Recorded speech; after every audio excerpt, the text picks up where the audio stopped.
Good afternoon, ladies and gentlemen. Thank you very much for inviting me today.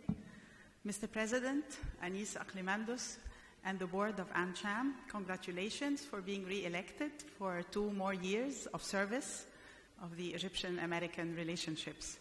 This is a vote of trust, so congratulations, and you have done a great job in the last 2 years, and looking forward for 2 great more years.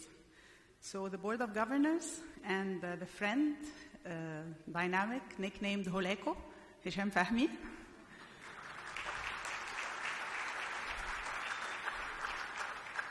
And his dream team, I call the Charlie Angels, the ladies behind the great work that AmCham is doing. It's not the board, it's the group of ladies that Hisham is torturing around all the time.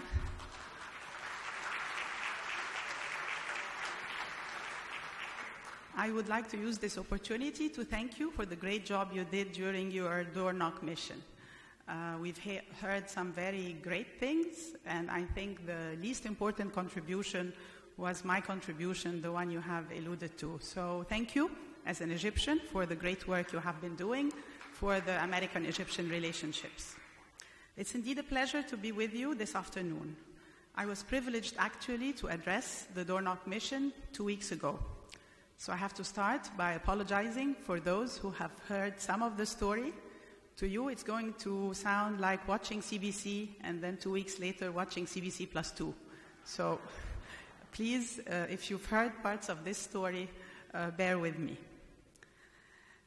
I guess that being re-invited 2 weeks later after giving this speech is a confirmation that this distinguished gathering, that the business community is interested in learning more about the story of social protection and the story of reforms that is taking place in Egypt. And I guess that the business community is also interested in helping with the social protection story. And for me, I'm very happy to say it again and again. First, because it's my favorite topic. It's my bread and butter. Second, because we need to convince everyone, every Egyptian, every businessman in this country that the success in the social development front is actually necessary for any success in the economic front. Last and not least, I'm here because I do have great respect for the relentless and genuine efforts of AmCham in fostering this constructive dialogue between business and government, between Egyptian businesses and American businesses. It is a civil society dialogue, and after all, it is a civil society organization regulated by the Ministry of Social Affairs, one that I'm very proud of. So that's why I'm here today. On both fronts, social and economic, our story is a story of reforms. Since June 30, 2013, and after 3 years of economic stagnation, which brought unemployment to an unprecedented high of 13.5% and brought poverty levels at unacceptable levels exceeding 25%, we have managed, this government has managed to bring unemployment down after 3 years of stagnation at 13.5 to 12.7. It is still very high, it is still unacceptable, but it is a step in the right direction. And in our country, you need to know that poverty and unemployment are directly correlated. So every time you bring down unemployment, you are affecting positively the rates of poverty in the country.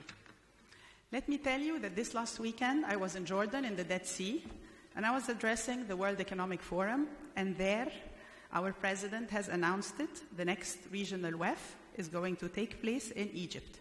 It's going to be in Sharm el-Sheikh. It's going to be next May in 2016. The agreement with the Davos organizers to host this event next year is yet another confirmation and another vote of confidence in Egypt's political stability, economic stability, and social roadmap. Its reformative spirit is very much appreciated, and I see some friends sitting here who are with us and who have felt the positive vibes in the Dead Sea. Lula Zaklama is one of them. I will quote here Professor Schwab, and Lula was also listening with me in his opening speech. He said, "We need Egypt in the fight against violence. We need Egypt as the catalyst for prosperity and for peace in this region." 2 months ago, many of you have attended the economic conference in Sharm el-Sheikh, and for us, the EEDC is just a milestone. But having more and more events and more confirmation and more reforms is the story that we need to write together, we need to implement together.